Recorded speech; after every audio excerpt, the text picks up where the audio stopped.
Hi,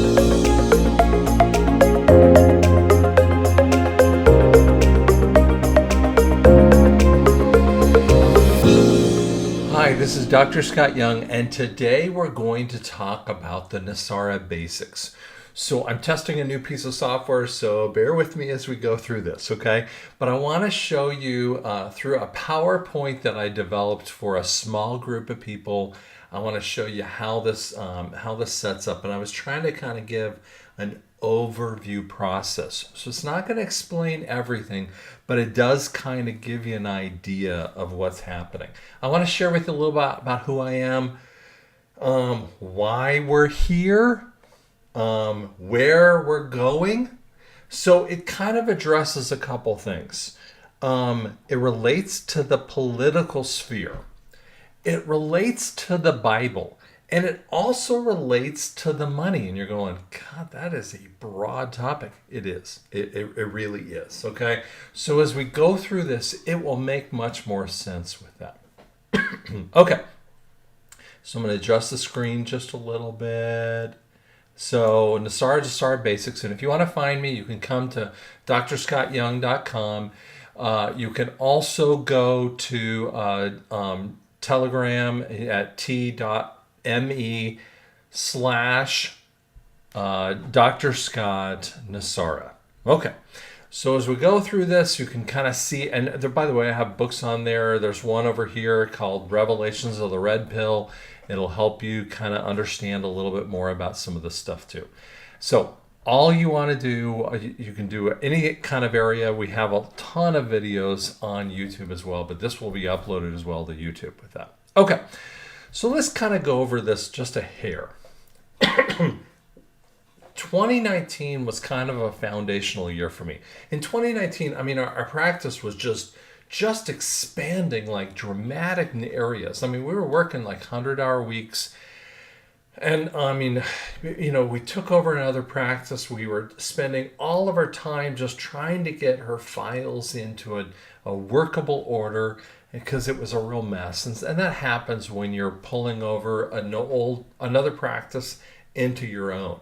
And at the same time, we just had so many things happening at that time too. And then God said, oh, by the way, you're going to move your office. Now, to give you an idea, and people don't realize this is the case, but when you move a practice, it's like 3 times harder than it is than to move your house. Because, you know, I've moved a house before, but to move a practice is way harder to do. And it's not just the physical moving of the practice. It's all the other stuff that you have to do.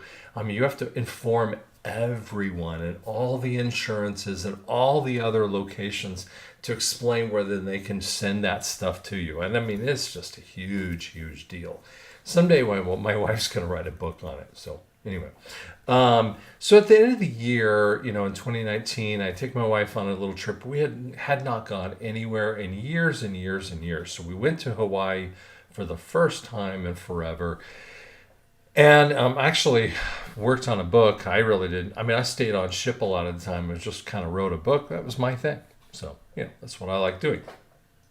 So anyway, we spent a lot of time doing that and having a good time. And we came back from that and we went actually to Denver to see a Colorado Avalanche hockey game. Now, my son, who was 21 at the time, he was turning 21, he was totally into the Colorado Avalanche. Sorry. And as we go to this game, he wants to see it. We get there a couple days early. It's his birthday. We have a lot of fun, and we go to the game.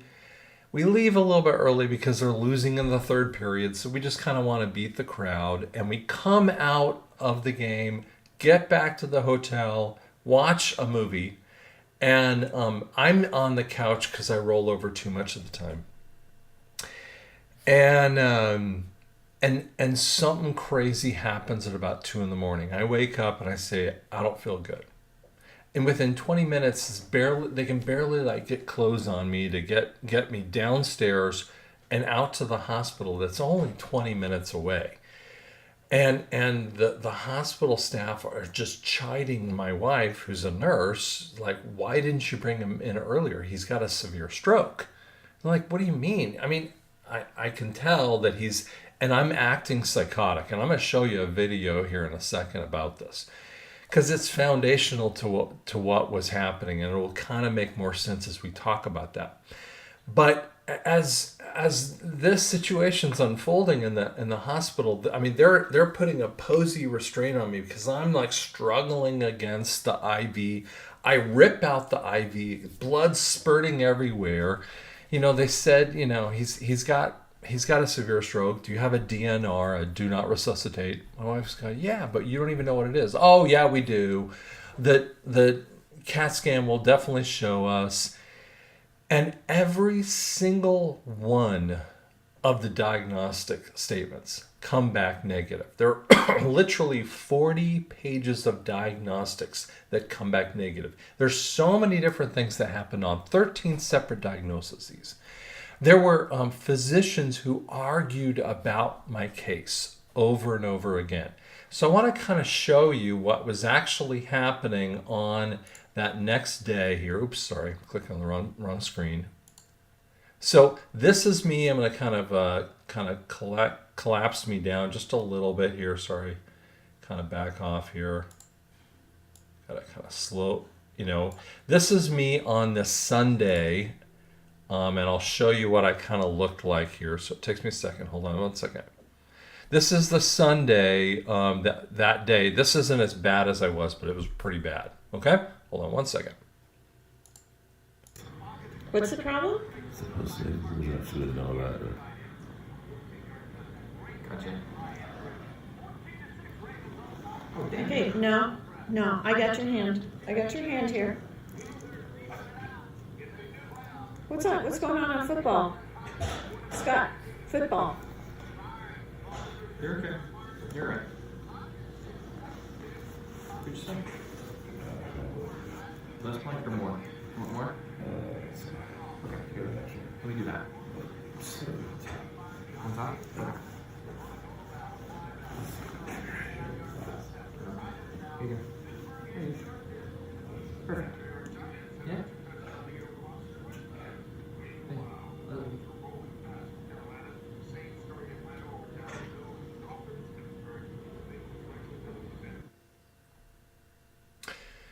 And when you see that, you see how difficult I was there. I'm not even the same person you see right here. I did this talk in front of a group of people, and this is that first day. Now, she doesn't even show me exactly how I was, but in the very first time frame, this is when I've got Haldol in me, and I mean, this is when I'm calmed down a little bit. But I'm not going to be the same person. And so it was a very difficult time frame. That night, that Sunday night, I see at the foot of the bed. Now I'm kind of pointing at it, so I'm going to use my little mouse thing here. But at the at all sides of the bed, I see 4 demons, and they are fighting against my bed. Now, at first, I thought that the demons were kind of in on me. So I'm going to kind of move the little thing out here just a hair. Well, let me kind of move this down just a hair. So I kind of thought that they were, at the time, fighting in toward me. But what I realized about 6 months later is I kind of, analyzing this as we go, is they were fighting out. Now, my prayer partner was seeing a blanket of Psalms 91, and we'll read that here in just a minute. And she was seeing the angels were coming upon each one of the corners of this bed here, and this was a fight. And I remember screaming bloody murder, let me out of this bed. And there was just a huge battle going on. Now, I'm not going to show you this, but that next day, I got a lot better on that Monday. And if I was in this state, I'd be in a nursing home for the rest of my life. what you don't know is before this time frame, they tried to do a sternum rub on me, trying to wake me up and trying to get me to even wake up. And I didn't even stir to that. Normally, if this was in the COVID time frame, they would have turned off the machines. They might not have, I might not have lived. And so there was just a lot of stuff going on here. And so, and a lot of people say, I've even talked to the near-death experience people, or near-death NDE people, whatever they want to call themselves. And I was telling them about my experience, and they're like, oh, yeah, that's an NDE experience. Okay. I wrote a book about it. It's called Near-Death Diagnosis Experience, or Near Diagnosis Experience. It's on my website with that. Easy for me to say. And so I, wrote about that a little bit so that you can kind of see it. But it was pretty foundational. Now, on that Monday, I got a lot better. But my wife and son were just kind of freaking out about this. On Tuesday, I wake up and I'm looking around going, hey, what's going on here? And I walk out of that hospital later on that Tuesday, on that Christmas Eve, and we drive home. And again, man, I have so much stuff going on me to try to figure out how this happened to me, why it happened to me, what's going on, why did God do this, for me in many ways. And I didn't understand something called survivor guilt. Now, I've heard about it. I mean, I've researched military history over my life, but I didn't understand it. See, survivor guilt is something of a situation where, in a foxhole, commonly in a foxhole, one guy survives while the rest of them all die. And I'm thinking, well, why would this be survivor guilt? Well, at the time that you see me right there, I'm 53. And this is 3 years later when you're watching this video. This is in January of 2023. So that's just over 3 years. And I remember hearing, not but a couple weeks after this experience, there was a 3-year-old kid out in California that with a worship team. And I remember hearing that they were praying that this kid would just come back from the dead. And I said, God, why don't you, I'd give up my life. Come on, a 53-year-old guy, come on, just let me go to heaven and let the 3-year-old come back. And I was really upset about it. I'm like going, no big deal. When I had this talk in front of a group of people, there was about 50 people that I did this with, that, they were like eating lunch, and they're like, they couldn't even finish eating lunch because they're like, what do you say? And I said of the verse, and I'm going to say to you, to live is Christ, to die is gain. And they're like, whoa, what do we say to that? Yeah, because in essence, I've been through my death. By the way, guys, I'm not just telling you this just to glorify my experience at all. That's not my point. My point is to share with you the world is going through their own near-death experience as we speak. Now, I want to move you forward into 2020. Now, in 2020, I'm starting to put this thing together early in 2020. And I remember I'm still a little bit hazy because, they did a lumbar puncture. And it really gives you a headache to beat the band for 2.5 weeks. I've got this massive headache that just never goes away. And so it kind of makes me confused every once in a while too. And I remember going into this one gas station and I punched in the wrong card number. And that's because we just had moved not but 3 months before. And I punched in the wrong card number and I think, well, and I didn't realize it. And I thought, well, it's just a bad gas station, a stupid gas station. Drive away and go to this other gas station and punch in the right card number and leave.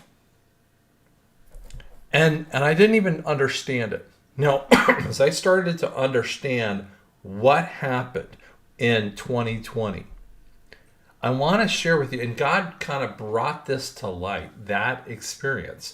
It was like, excuse me, in the world, Satan was trying to defraud the world with this situation with the jabs. He was trying to defraud the world by bringing on the mark without the beast. And we'll talk about that a little bit closer in a minute here.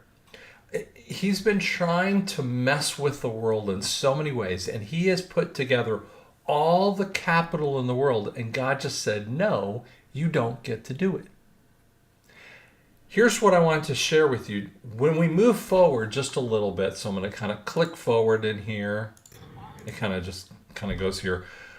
When we understand the corruption that actually occurs, and I'm going to move this up here a little ways. As we kind of understand the corruption and money, the corruption that happens along with the money, here's one of the things that we see is these Bible verses that kind of come out. And this is the first verse that kind of came out here. You will only see with your eyes and witness the punishment of the wicked. Now you're going, again, Scott, I thought we were talking about Nisara. Yeah, but we're also not talking about why this verse has a meaning.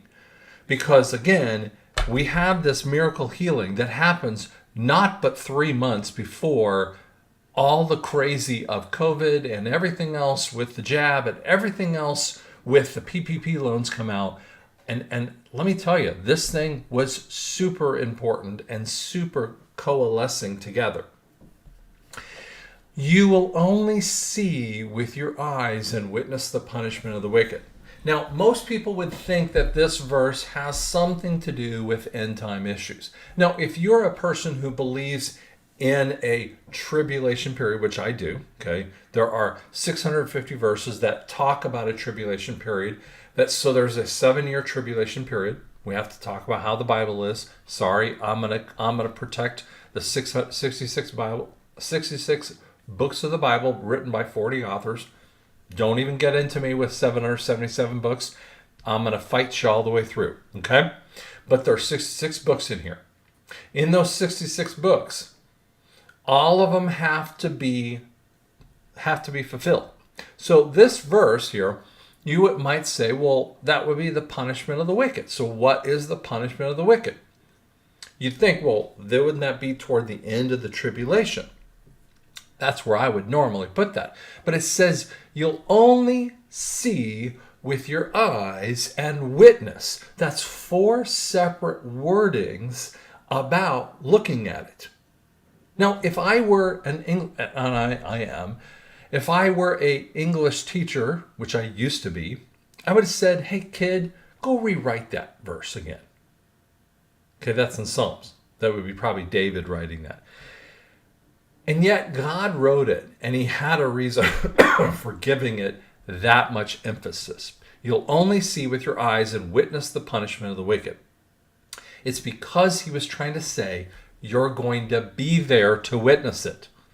So if you're a pre-tribulation rapture person, that would be before the tribulation, well, that verse wouldn't be relevant, would it? Okay. If you're a post-tribulation rapture, which is called a pre-wrath position, this is more popularized around the 2000s, which is a pre-wrath position, maybe a few weeks to a few months before the end of the tribulation. And that would be because we're not appointed for wrath. And so this is another position of that situation. Well, we wouldn't see it either one of those positions. So if that doesn't relate to the tribulation, what time frame does it relate to? I'm telling you, this verse has to be fulfilled, and it's going to be fulfilled pre-tribulationally, which means before the 7-year tribulation. And I'm telling you, it's going to be happening before your eyes. And why is it going to be happening before your eyes? It's because Satan tried to bring in the mark, which is that jab thing, without the beast, which is the Antichrist. Let me show you another verse. Oops, sorry, clicking on the wrong screen. He will heap it up, but the righteous will wear it, and the innocent will divide up as silver. Now, if all scripture is God-breathed, approved for teaching and reproof, 2 Timothy 3:16, and it has to come true, where do you put this verse? Well, in the tribulation, all the bad things are going to happen. Well, wait a second. It's talking about in the if we're talking about the tribulation and that has to happen, well, when do you have a situation where the righteous will wear it and the innocent will divide up the silver?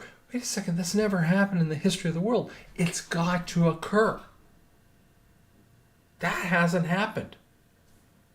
It's about to happen. Next verse.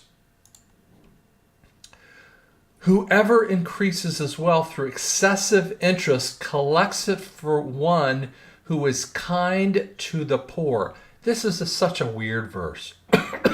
I barely can remember it. I always mess this verse up. Trust me. Proverbs. Whoever increases his wealth through excessive interest. So there is a possibility of having interest. That's what the Bible's saying. But excessive interest, I'm going to share with you compound interest.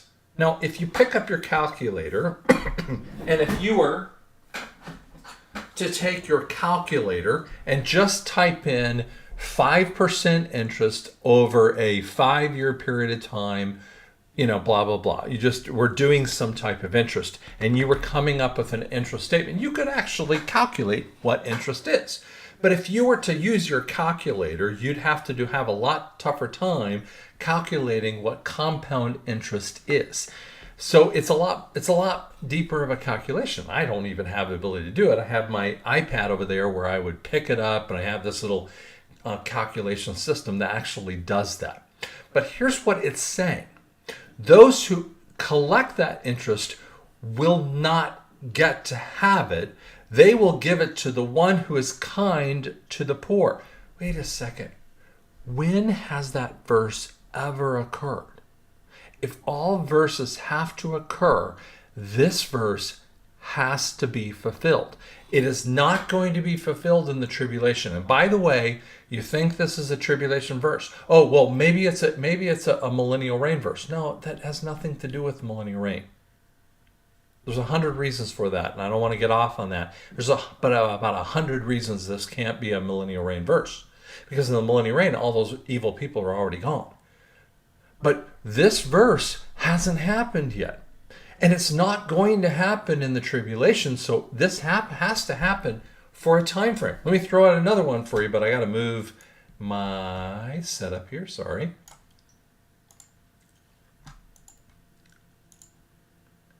This is my favorite one.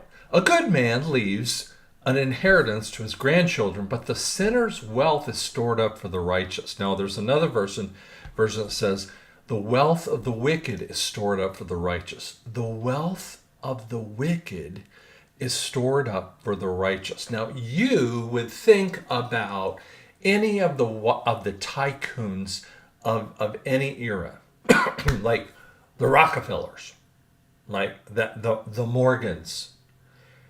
They obviously give it to their progeny, right? And you're like, when does that happen that they give it to their family? It's never happened. And if that's never happened, when will this occur? When does that verse occur? I'm telling you, we're about to see it. It's going to be cool, guys.